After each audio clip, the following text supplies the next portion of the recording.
And we are back. Thank you to the safety of the Sportswriter band. And we're back on Thursday night, the 28th, the last Thursday in October. My God, how things go flying by. Going into the seventh week of the NFL. We got the World Series going on. I'm like I was saying before to you, Nate. I'll worry when it gets to Game 4 and we worry about teams being eliminated and stuff. And I really can't get into it yet. But a lot of stuff going on in football. And before we get into football, you and I were just talking about it. The top 75 players of all time announced by the NBA for their 75th anniversary. And I was saying I really can't. It was a pretty solid list to me. For the most part, they hit everybody from the 60s, 70s, a few 50s, 80s, 90s. They had a good smattering of good players. You pointed out Chris Mullins not making it. Overall, what did you think?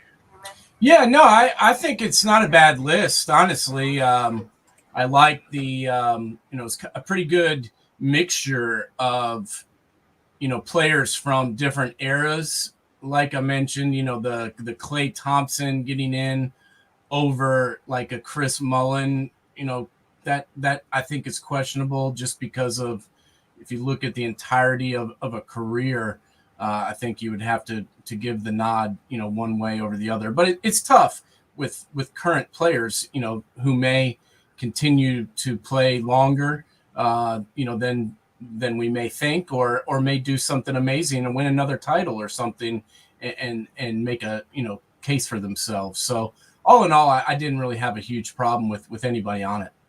Yeah, I would say, for me, as one of the older fans of the game, I mean, I was happy to see guys like Dave DeBusschere and Walt Frazier make it. These guys were, if you look at their stats of today, you look at them and go, well, but I watched them play, and DeBusschere alone, first of all, he's a phenomenal defensive player he played above his size of 6'6". I mean, you won't have a power forward playing at 6'6" in the NBA ever again.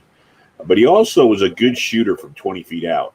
So if he had a 3-point shot, his stats might look a little bit better on the scoring end of it. Walt Frazier was a premier point guard on both ends of the floor during his playing days. And I got to watch a lot of them growing up in the New York area. So I was glad to see guys like that make it, and for the most part, like I said, I was looking for reasons to argue. It's one of those lists, you're never going to satisfy everybody. The only way to really do it legitimately is to break it down into eras, 20-year eras, stuff like that. When you're trying to cover 75 years, I mean, let's face facts. I mean, anybody who's ever seen a tape of Bob Cousy, who was an ambassador of the game and a great representative for the first 20 years of the sport, but man, he only dribbled with his right hand. He would not be able to get away with that in today's basketball. I will always argue that Wilt Chamberlain can play in any eras because he has the size of it, but there were some undersized centers, and like I talked about Dave DeBusschere, he would have to play a small forward or even a big guard in today's game.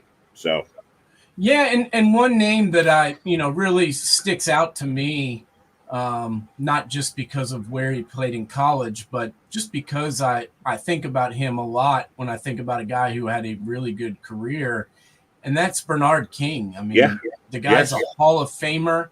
He was a 4-time All-Star. He was the scoring champion in 1984 and 85. He averaged 33 points a game. He was on the all-rookie team. He was a 4-time All-NBA player. He averaged I think he played like 14 seasons and averaged almost 23 points a game, almost 6 rebounds and nearly 4 assists for his entire career. And that, to me, is a guy who is one of the top players of all time, in my opinion. And he also did it in prime time. He also did it in the playoffs. Yeah. He wasn't somebody who was just a regular season, phenomenon. In the playoffs, I think he scored 50 a couple of different times. I remember him carrying the Knicks one year against the Pistons in one of the great all-time series. I think it was Isaiah was either a rookie or early in his career. Bernard was the veteran. Patrick Ewing might have had a different career arc if Bernard King had stayed with the Knicks, because he would have been, the second scorer to go with Ewing. Yeah, And and in the 83, 84, in fact, for the Knicks, Bernard King averaged 34.8, almost 35 points a game.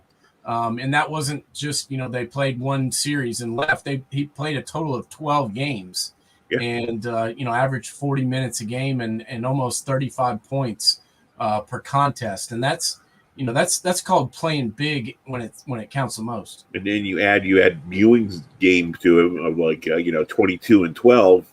Just imagine those two together. I mean, you're getting 50 points out of two positions. It would have made a lot of difference for the Knicks at that time. But overall, it is what it is. You're the bigger NBA fan. I hear some rumblings going on. Have you been? I know you haven't been feeling well the last week, but have you been watching a little NBA or what? Yeah, I've started to get into it. It's a little bit too early for me to make any big time estimations on a team's season at this point. But I have been a little bit surprised by the start that the Chicago Bulls have gotten off to. Starting off 4-0, I think is pretty impressive, and also the Charlotte Hornets have started their season 4-1. Which has been pretty impressive. And also the Warriors have impressed me thus far, starting off undefeated. So pretty impressed with those three teams in particular. A lot of jawing up here around the Nets and the Knicks. Of course, Kyrie Irving is still a distraction, but the Nets are probably going to be there at the end of the year. They're the Knicks are going to be a different animal to me. I think Kemba's been a great addition to them, but we saw how he faded a couple of years ago with the Celtics as the season went on, and he's not a great defender. He's more of a scoring shooting or point guard, and you got him and Derrick Rose, kind of old men manning the point. Do you see that as maybe a problem when we get into February and March? I mean, honestly, I don't really the health of Kemba is really the only thing that concerns me. Can he stay healthy? If he's healthy, I think he'll be fine. That's been his biggest problem the past few years, is that he's just hasn't been able to really finish the season strong because he hasn't been 100%. But I think if the Knicks manage it correctly, they've got Kemba, they've got Derrick Rose, they've got Emmanuel Quickly, they've got some options that they can run out there at the point if they have to, and they've got some pretty decent pieces, on this roster. I like this roster better this year than I did last year. So that doesn't always, calculate more wins and an increased success.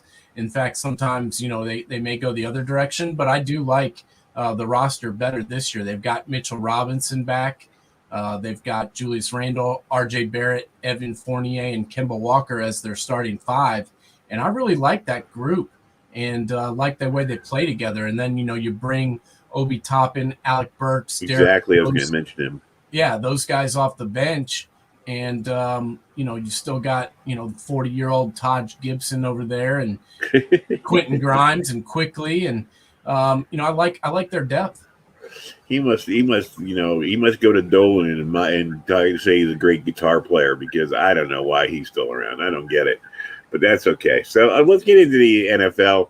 We got that. It's in full form. We're going into week 8 right now. Big time.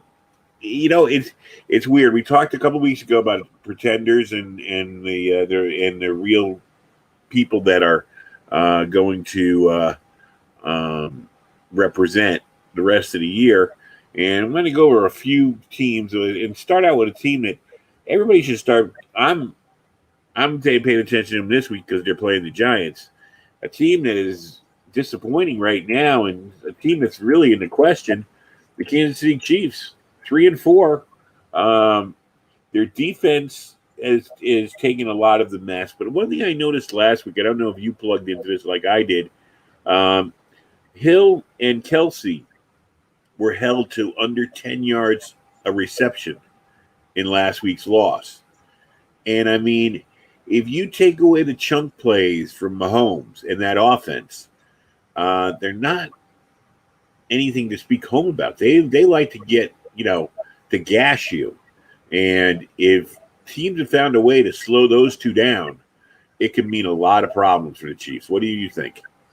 Yeah, I mean, the defense is getting a lot of the blame for what's been happening and for these, for their record, which is, if you look at it right now, not good. 3-4 is not really where everyone predicted the Chiefs to be. But I don't put all of it on their defense. I mean, their defense is not playing up to the level they were 2 years ago when they won the Super Bowl. But honestly, they weren't that great then either. They put together a few good games towards the end of the season and really stepped it up in the playoffs. But it's not like they had a top 5 defense all year long. I really think that the blueprint has kind of been found on how to slow this offense down. And it's something we've talked about. You basically play 2-man. You play 2 safeties over the top and you play man underneath, and you help on Kelsey and Tyreek Hill and try and take those 2 guys out of it. The rest of their guys don't scare me. McCole Hardman isn't the greatest route runner and isn't, I mean, he's got good speed and he's a good athlete, but he's not this receiver that'll just kill you if you, leave him single covered. And Byron Pringle and the rest, DeMarcus Robinson, those guys don't really scare me too much.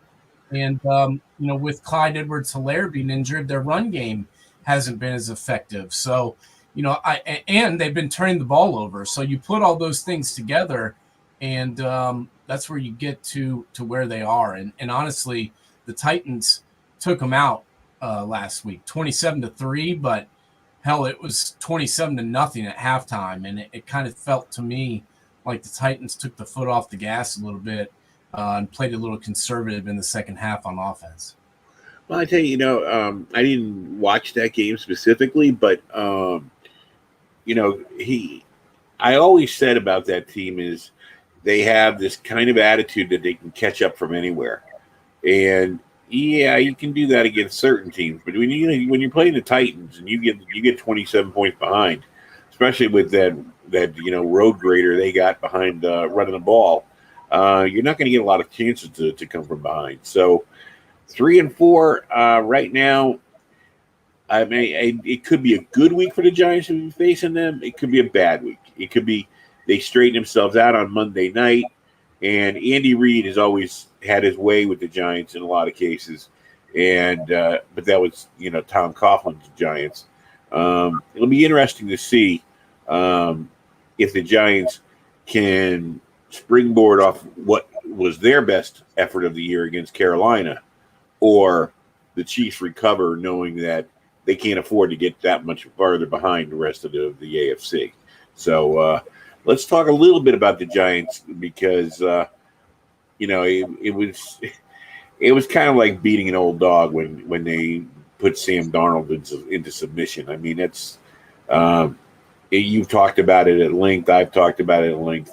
The guy is at best a backup quarterback in this league, and whoever I don't know why people keep getting sold on him, but they do. But I gotta say, man, the people who are down on Daniel Jones got to start taking a good look at this kid because he is getting better. I mean, I was counting it up, and I would say right now he's a middle of the road quarterback in the NFL. And I know that doesn't speak volumes for where he is, but when you think of where he was thought of last year, he was thought as maybe the 27th, 28th, 29th best quarterback in the NFL. And right now I'd smack him right in the middle. I was very impressed with the way he played against the Panthers. I thought that was one of his best performances. And honestly, I thought he's played when he's been out there and been healthy, I thought he's played really well all year long.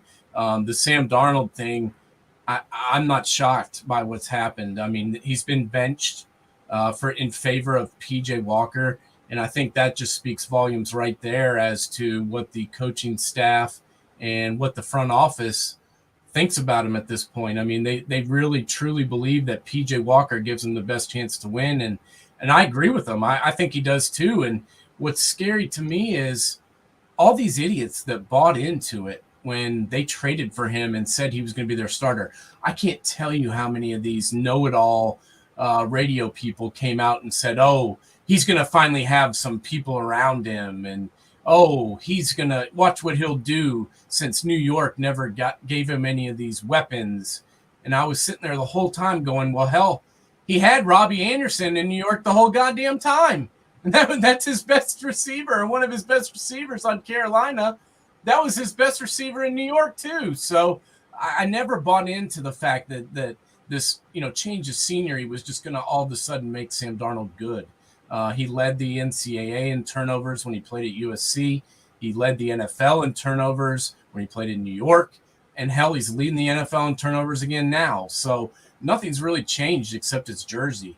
And, they played 3 horrible teams to start the year. Christian McCaffrey was finally healthy, but that didn't really change my thoughts on Sam Darnold at all. And, if you really think about it, Christian McCaffrey's now missed, I think, 19 of his last 22 games that he's been eligible to play in since signing that big contract. And that would concern me if I'm a Panther fan or a Panther executive. And Matt Rule, to be specific, too. Yeah. They rest a lot of their offensive success on his shoulders. And, that's great if you have somebody that's very durable and out there every week. But when you have someone who, misses 6 weeks with a hamstring, that's not real good for your football team. But to get back to your point, the Giants, I think, have impressed me at times this year. And Daniel Jones, I think, is not the problem on that football team. And I think if ever they were going to be able to knock the Giants off, or knock the Chiefs off in the past 3 years, this may be a good opportunity because Galladay is supposed to be back. Tony is potentially going to be back. Barkley is supposed to play. So if you give Daniel Jones his full complement of weapons and, have the Chiefs playing like they are, I think they got a good shot. Be nice to see. It would be a good thing because, I like Joe Judge. I wanted him to be kept around. The thing up here is we pull the ripcord too fast all the time. There's guys. There's specific instances where we don't, but for the most part, the ripcord is pulled so fast on these guys, and I really think a coach, you got to give him, unless he's totally botching it up, you got to give him 4 years. You got to give him his initial draft and 3 years to see what he does with that. And if he hasn't done that, then you get rid of him. One cycle through. And, that's why I really want the patience to be given with Joe Judge, because I think he has a potential. I saw a lot in what Jason Garrett did last week, a lot more than I've seen since he got here. And maybe him and Daniel Jones are starting to get on the same page. He realizes that Daniel Jones is not Dak Prescott. He's this guy, and getting him out of the pocket and things like that worked well. So we'll see what they do, and I hope you're right. I hope you at least get a good competitive game out of it. Your old team, your old favorite team from your Ohio days, statement game of the weekend, the shocker of the weekend. Joe Burrow right now, him and Justin Herbert are right up there with Jackson and Mahomes as the new breed of quarterbacks. And my God, what they did last week. Yeah, it's been pretty impressive. And, that first half, it was very close. It was 13-10 at halftime. And, then the Ravens scored right away and made it 17-13. And then the Bengals put one on the board and made it 20-17. And so I was like, man, we're going to have a really good game. And then all of a sudden the Ravens defense just pretty much stopped and was unable to stop Joe Burrow the rest of the game. And, if you think about it, they've really surrounded him with some help. You look at these weapons. Jamar Chase is a guy that he knew and already had chemistry with at LSU. T. Higgins is a guy that had a lot of success in college at Clemson and then had a tremendous rookie season and is getting better, I think. And then Tyler Boyd and man, I got to tell you, I didn't really know a whole lot about this tight end until this season. But the CJ Uzoma had Yeah. 3 catches for 91 yards. 2 of them were touchdowns.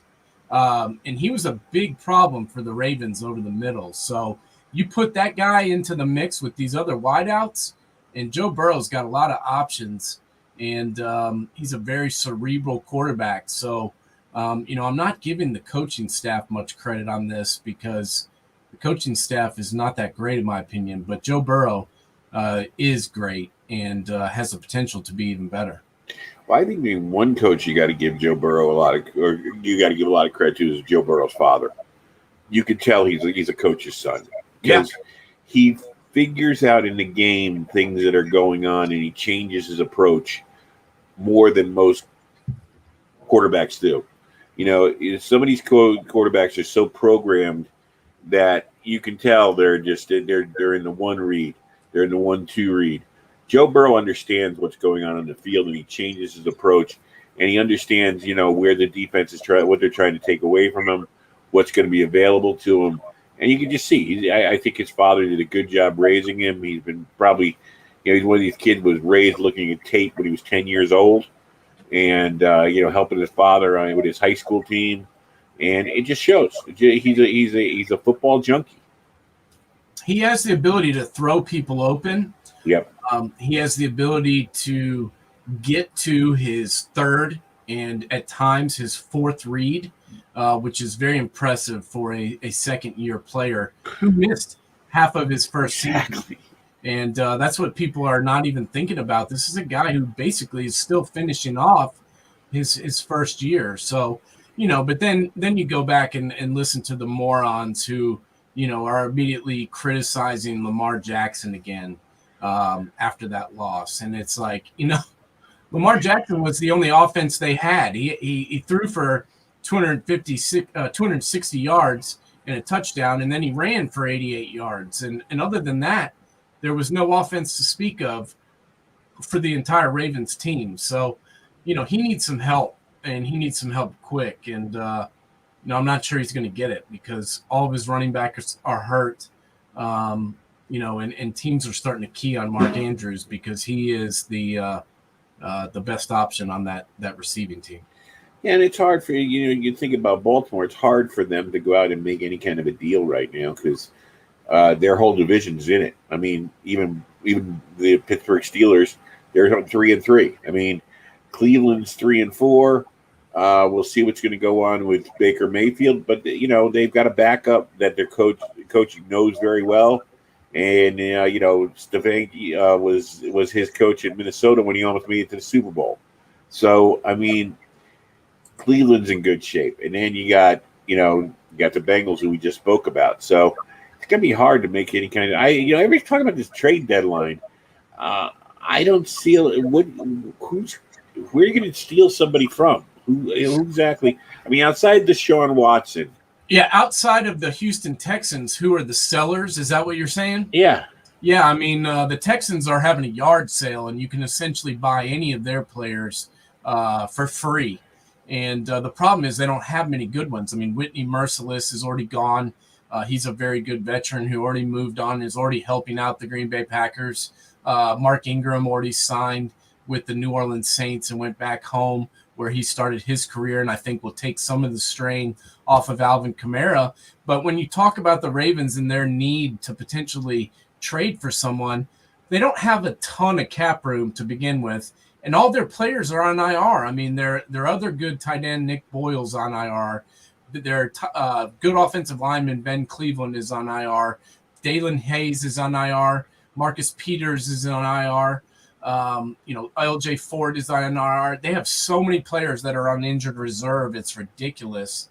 And they do need some help, but I don't know if they're going to be able to find the players that they need to make them, push them over the hump and get them to the next level. I just don't know if there's those guys out there and if they're going to be willing to make a move, but I'm very interested to see. That's what I'm watching the most closely at this trade deadline is what the Ravens do based on the injuries they've got and the cap space that they've got available.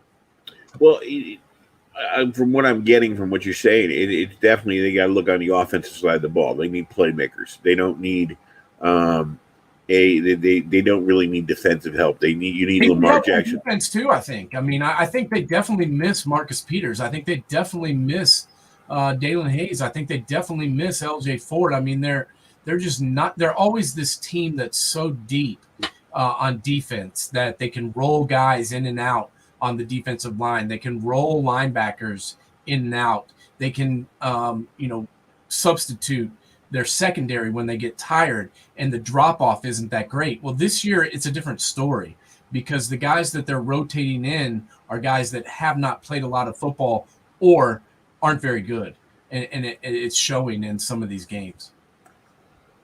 Overall, when we look at the AFC North, how precarious is the Cincinnati spot on top, considering, like you said, you question their coaching staff? I mean, they're a plus 61 point differential, which is pretty impressive for a team making its first foray to the top. Cleveland's defense has not really shown to be as dominant as we thought it was going to be. And like I said, we don't know about Baker Mayfield and Chubb's, physical abilities the rest of the year. What do you think about Cincinnati on top of that division? I can't say that I'm ready to crown them just yet. They've obviously played very well this year. I mean, their only two losses were a very stunning loss to the Chicago Bears in week 2. And then, they lost a just a ridiculous game that me and you talked extensively about against the Packers, which was a missed field goal party. And other than that, they've won every game. So, they should win this week. They play the Jets, and that should be an easy win for them. And then it gets very difficult because they play the Browns, the Raiders, the Steelers, the Chargers, and the Niners all in a row. So we're going to find out what they've got. And honestly, I'm not sure what to think about them yet. They've looked really solid, but can they hold up for 17 games with that defense and with that offensive line? I don't know. Well, another team to talk about. Who knew the only thing holding back Derek Carr was John Gruden? Yeah, this special teams coach that no one had ever heard of is 2-0. Retire now. Be the undefeated coach of the year. Yeah, I mean, I did think that the Gruden situation might not hinder this team a little bit. I just there was so much talk about it, but honestly, since they got rid of him, it hasn't been discussed that much. I mean, it seems like almost everybody's like, well, he's gone. Who cares? And they've moved on, and the team seems to have been able to put their focus into football, and then the rest of the staff is there. So, I don't think a lot has changed for these guys, and they seem to be very focused, and they seem to be able to block out the distractions at this point. So this was a good football team, even when Gruden was there. I know they lost a couple of games there, the last couple of weeks, but this was a team that's been in every game all year long and has shown that they can put points up. And if you can score in this league, you can win games.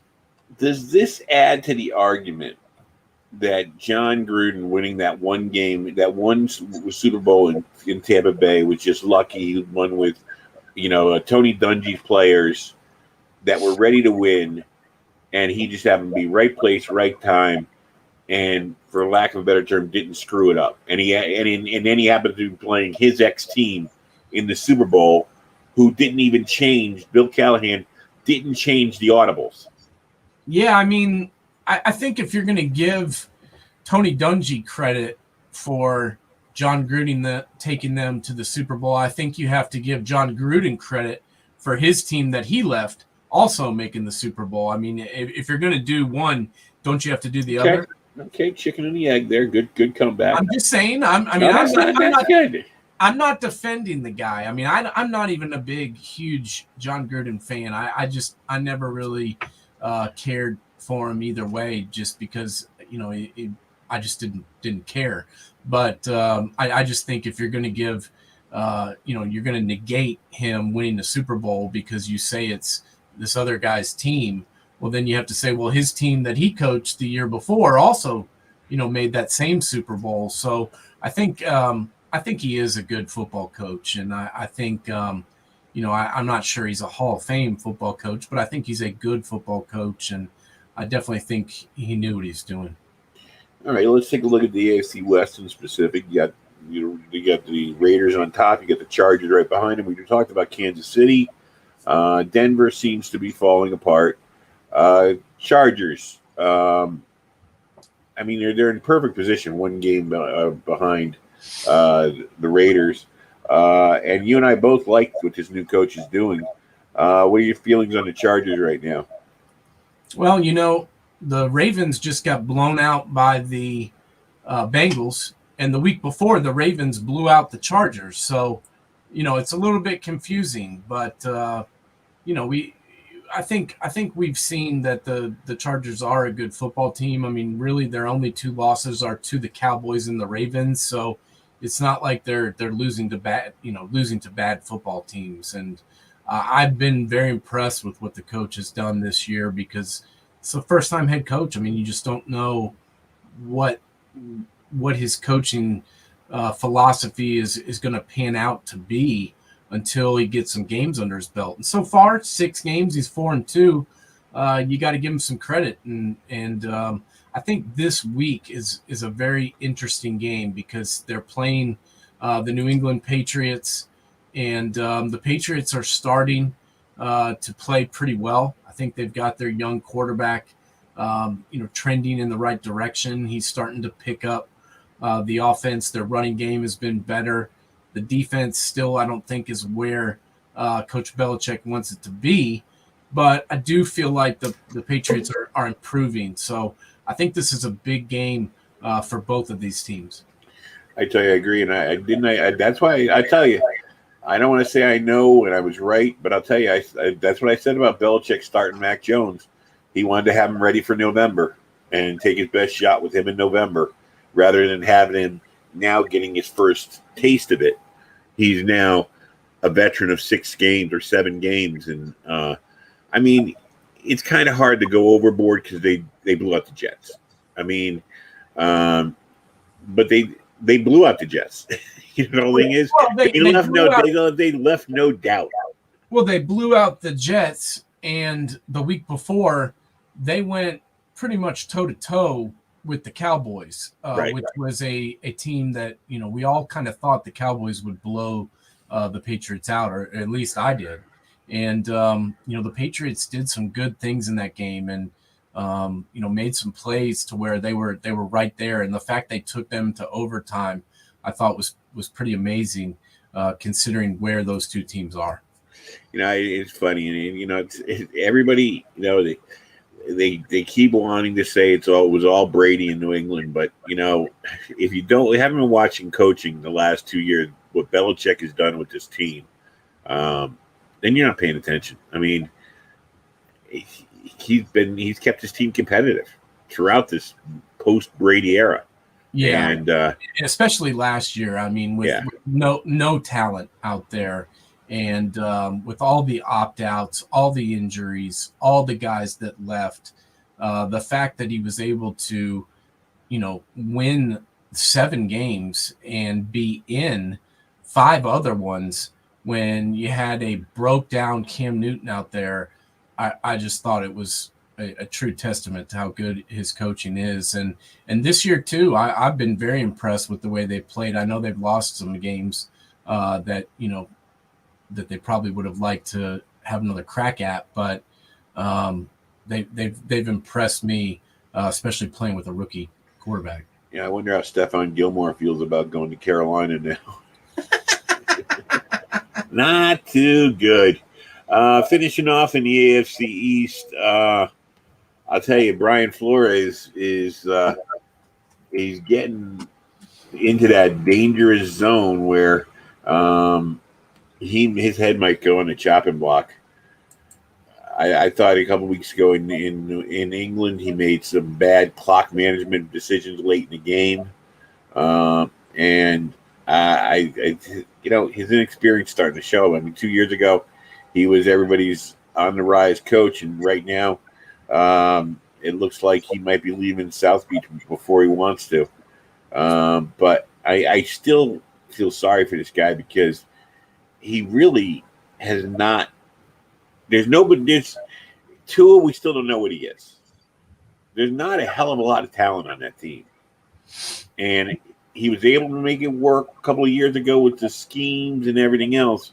But right now, he looks lost. Yeah, I mean, if you go back to this particular Safety in the Sportswriter NFL preview show, if you will recall, I picked the Dolphins to finish third in the division. And I just wasn't a big believer because I didn't think they were setting up Tua for success. I didn't like the running back population. I don't like their wide receivers. I'm not in love with their tight ends or their offensive line. And their defense doesn't really have any superstars on it besides Xavier Howard. So, and hell, he wanted a new contract before the year, even though he just signed one. So, yeah, I mean, I was concerned before the season began. However, I didn't think they would lose 6 straight. Yeah. Especially after squeaking away that week 1 win 17-16 over the Patriots. So since then, everything has gone downhill. And I've got to be honest, I like Coach Flores and I've always given him a lot of credit, but the 2 weeks ago against the Jaguars, that coach, that clock management and that coaching towards the end of the game was just atrocious. It was horrendous. It was horrible. I mean, you got third and 38, and you got your DBs 28 yards back, and it's like they're not trying to get the first down, buddy. Yeah. They're trying to get closer to kick the field goal to win the game, and everybody in the stadium knew it, and they were in London. So they didn't even play football over there, and everybody knew it. Everybody Coach Flores, apparently. They were getting ready for penalty kicks. So we got the one team before we changed the NFC, the Colts, who remained in it, even with the fact that they're saddled with Carson Wentz as their best option at quarterback. Frank Reich, he's got them at 3-4, so they're a bubble team. What do you think about them? Well, this is a team that all along we've known is pretty solid. I mean, this is a team that has good offensive line. They have a good defensive line, and that's where it all starts.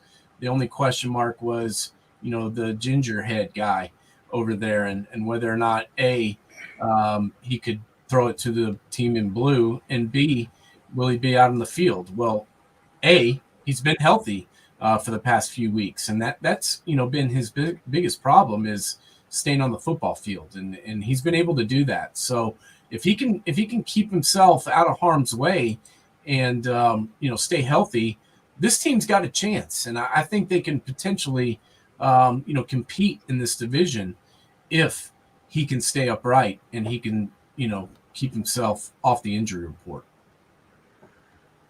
All right, let's switch over to the NFC where, we'll just take a quick look at Dallas because they're kind of running away with the East. Everybody else is tied for second place at 2-5. So we'll see what's going on there. The one thing is Dak Prescott's leg. A calf injury, depending on what grade strain it is, and even if they tell me it's only a minor strain, it's an injury. And it's one of those injuries that, you're a quarterback. You're always getting someone pulling at your leg, doing this, doing that. So it could easily be something that he plays with for the rest of the year.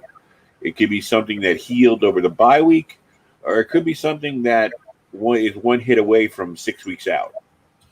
Well, this is where the Cowboys have to be really, really careful, because if you put him out there and he injures it worse, you're in deep crap, because they don't have that $6 million insurance policy that they had last year. I mean, don't get me wrong, Andy Dalton didn't do amazing in his role as the backup quarterback in Dallas, but he was still an experienced veteran that could come in and run the offense. They don't have anybody like that anymore. They've got Cooper Rush back there and nobody else.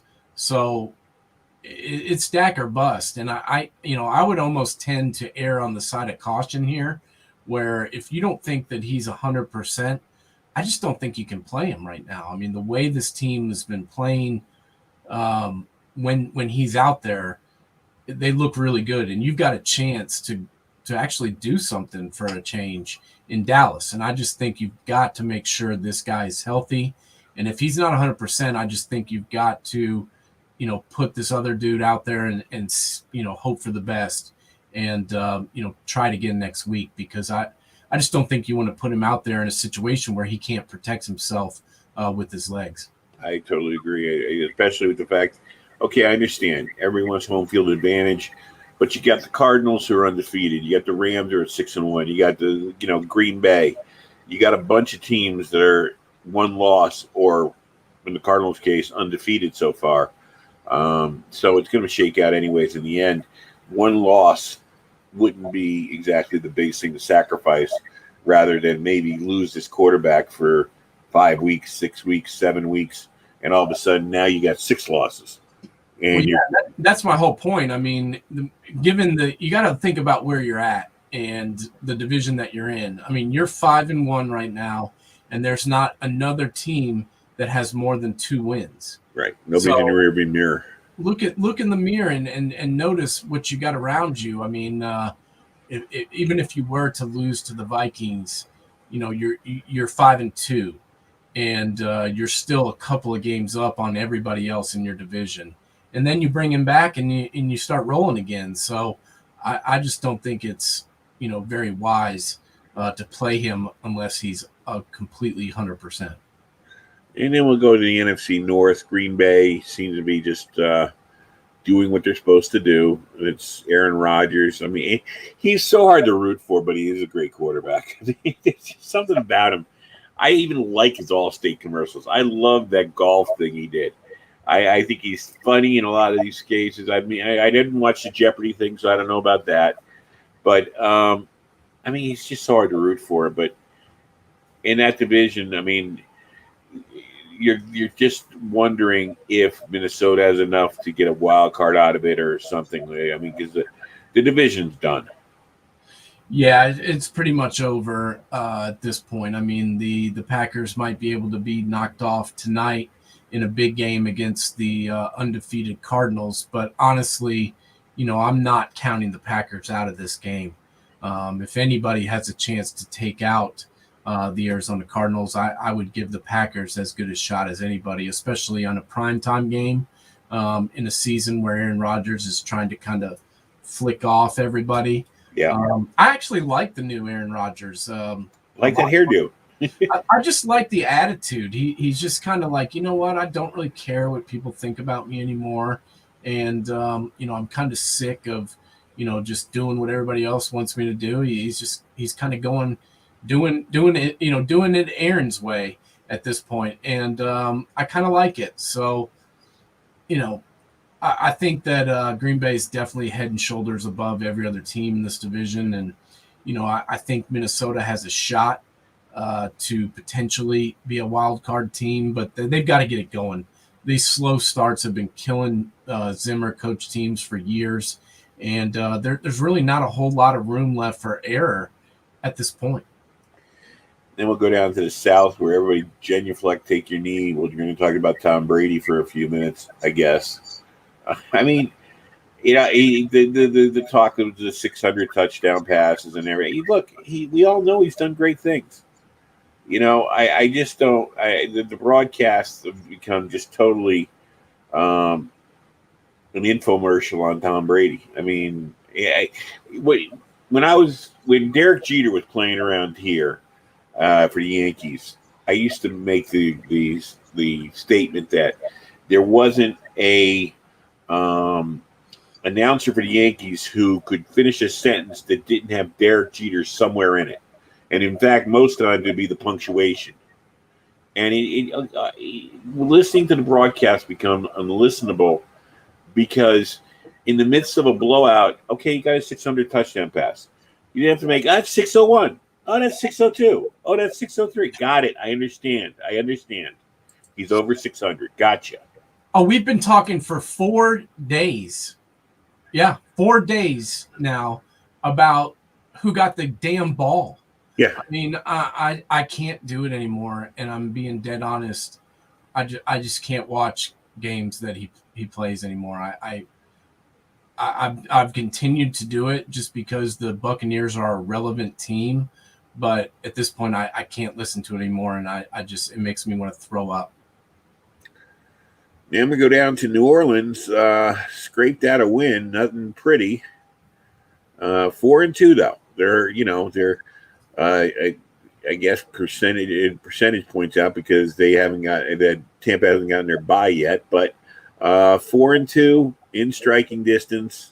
Defense looks very good. We're only giving up 101 points. You're talking about New Orleans now.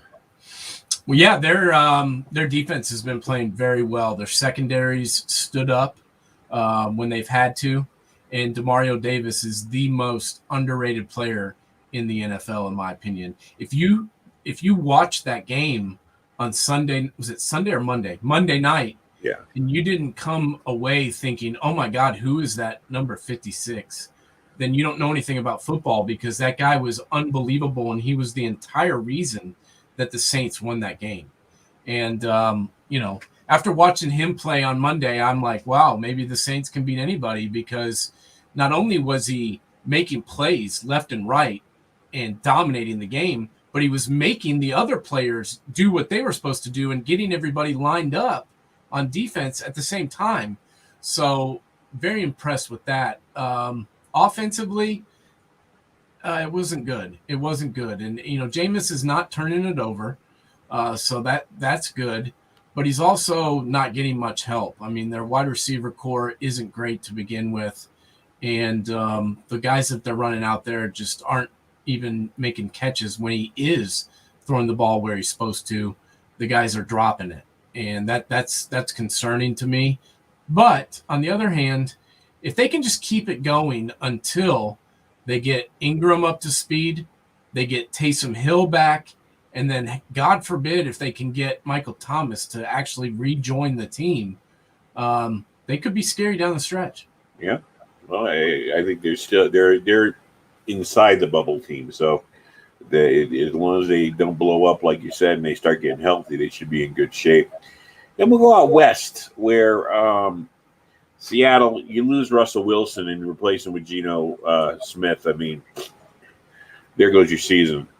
There's not much Pete Carroll's coaching can do about it. I think Pete's done a good job, honestly.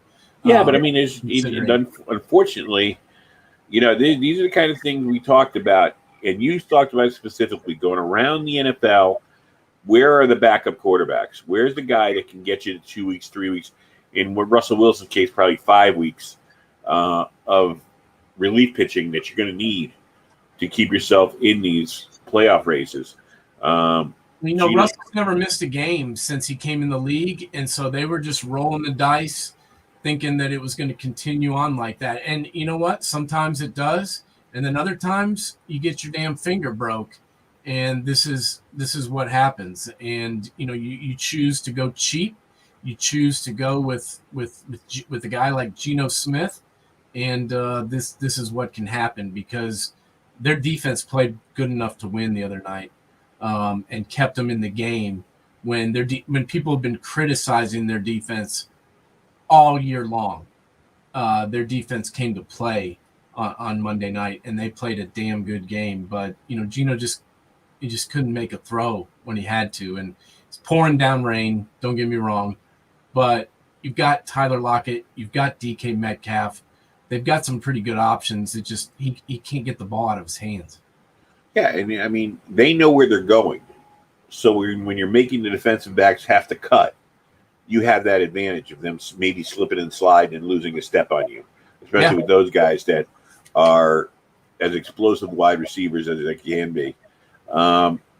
Yeah, Geno knows where they're going too. He just can't throw the ball there. We always knew that about him. San Francisco, Jimmy Garoppolo, I think, needs a new location. I think he's lost his heart out there. He's playing scared. Bad interception at the end of that game last week. I feel so sorry for that guy because all he did was win, and I still don't know if Trey Lance is going to be his replacement, but they might as well go with it. They traded up to get him, so you might as well just, when he gets healthy, just put him in there. Well, yeah, I mean, the whole thing about Jimmy Garoppolo was that he couldn't stay healthy. Well, then you got this guy who's in his first year and played his first start, and he's been hurt ever since too. So, I'm not sure how one guy is injury prone and the other guy, got a bad break, but whatever. Yeah, I mean, I don't get it. I just think that you draft this guy, you move up to number 3 overall, draft this kid, and then expect Jimmy to, play like it doesn't bother him. And that's not, he's a human being. Right. So it's not going to happen like that. And you know what? I think he also realized that they're trying to push him out anyway. So I think he probably rushed himself back from the injuries, the multiple injuries that he's had. And he hasn't looked right out there. No, he doesn't. And he's a finesse quarterback to begin with. If you watch his style of playing a little bit, not to put this pressure on him, but he kind of has a little Joe Montana way about him going about his business out there. He's a slim 6'2" quarterback who's about, using that West Coast offense, hitting the guys on the brakes, not really throwing the deep ball that much. Maybe a little nimble in the pocket, but not a big runner. So, I mean, that's his game. And if he's not playing with confidence, he's going to be a step behind getting rid of that ball. Or he's trying to be too fine. And he's going to stare down the receiver, and the safety or the linebacker will cut in front. So you can't play scared at quarterback. You can't play too loose, but you can't play scared. And right now, I think he's kind of playing scared. At the top of that division right now, 2 teams, you can see either one of them taking it. The Cardinals still not getting a lot of credit, even though they're 7-0. I mean, it's the quietest 7-0 I've ever heard of. Yeah, and I think I just think the way that they fell off last year has some people a little bit nervous. But at the same time, this is an older, more mature Kyler Murray. This is a guy who's had an additional year in the NFL, and I think he's playing a lot better. And if he can stay healthy, they can go a long way. I mean, they were rolling last year until he got hurt, and then things started to go the other direction. But if he can stay healthy, they got as good a shot as anybody. And I'm very, very interested to see how this game goes tonight, because this is going to be a good test for both these teams to see where they're at. And finally, the Rams. I mean, Rams Stafford experiment seems to be going very, very well. 6-1. The only thing you could say is they're not in first place. Other than that, looks pretty good. Yeah, I mean, right now, if I had to pick between these two teams, I'd probably take the Rams, just because from top to bottom, I feel like they're a deeper, stronger football team overall.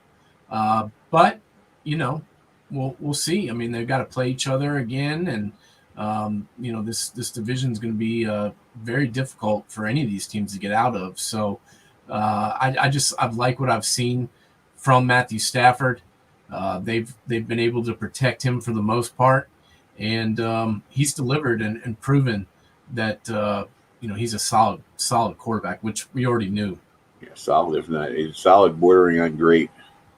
He's got all the tools. All he needed was a team. That's what we always said, and that's what we said. But a lot of people, didn't believe it. But some guys can come.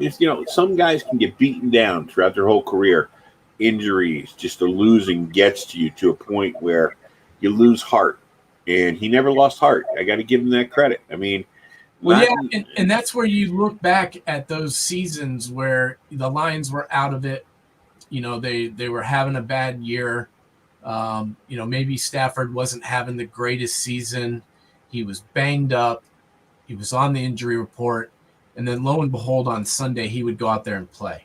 Right. And it wasn't always the most beautiful thing, him out there playing hurt, but he was out there playing hurt.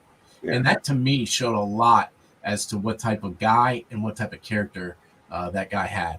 And what kind of a leader he is. Exactly.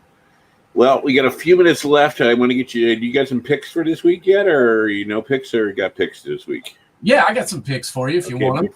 Before we get there, is Deshaun Watson going to hit the field this year, or we've got 5 days to the trading deadline? Are they going to be able to trade for him? And if they do trade for him, is it going to be a vain effort because he's going to be now? I mean, if Goodell steps in, this would be criminal. If you make the trade and Goodell steps in with some kind of a 4 or 5 game suspension. Yeah, I don't think you can suspend him now. I mean, I don't think you can.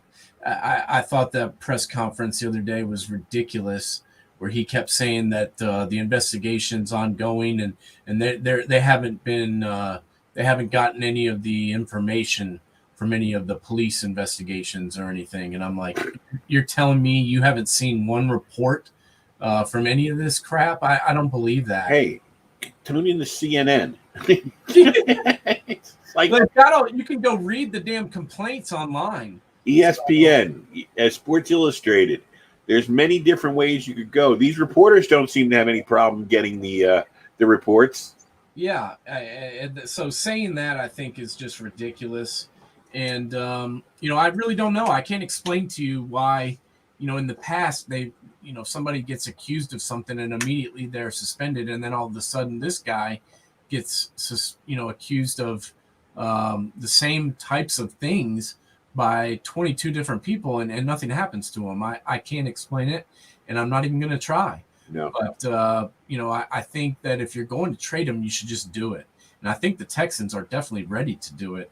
I think these other teams are a little bit hesitant, and from what I've heard through various reports, they want to know what the punishment's going to be before they pull the trigger. But they may not know. They may just have to blindly do it. And the way that it's going for the Dolphins right now, I feel like it's going to get done. I mean, imagine if he really is guilty, and it becomes like a Michael Vick thing where he has to go to jail. Yeah, that's the risk you take. But at the same time, I don't think the Texans want Tua. So they're going to let you keep him. And worst case scenario, you lose every pick you've got for the next 3 years, and you've got Tua out there, which is the guy you said you wanted to begin with. So, if you're the Miami Dolphins, you might as well, because the fact of the matter is, like the way New England looks and the way Buffalo looks right now, you're going to be chasing them for the next few years anyways. Yeah. So go ahead. Let's go with your picks. The no doubt picks of the week. What do we got? Yeah. I know this is probably going to shock you, but the way that things have gone the past few weeks, this is kind of an out there pick, but I just kind of feel like the Colts are going to pull this one out on Sunday at 1:00 p.m. in Indianapolis over the Tennessee Titans. I know the Titans have looked good.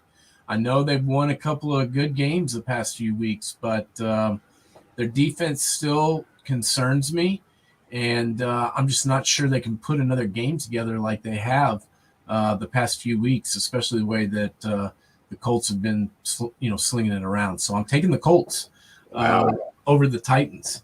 I know that one probably shocks a lot of people, but that's how I'm rolling. I'm also going to be rolling with the Steelers. The Steelers are playing the Browns. The Browns are favored by 3.5. It's in Cleveland. But I feel like this is a big game for the Steelers. And I feel like that the Steelers still remember what happened last year in that playoff game. And if ever they were going to have some, some energy and some motivation to beat the Cleveland Browns, I feel like it's this Sunday. it's so funny when you look at the Browns, and we both thought they were going to improve this year, and how fragile that team is, how the wheels came off the wagon. Their defense is not playing up to its capabilities. Baker Mayfield gets beat up. Chubb gets beat up. Beckham's not the player he was 3 years ago. I mean, you can single cover him right now by the looks of it, whether it be by design or the fact that maybe he's lost a little bit of that flash. He doesn't seem to have it anymore.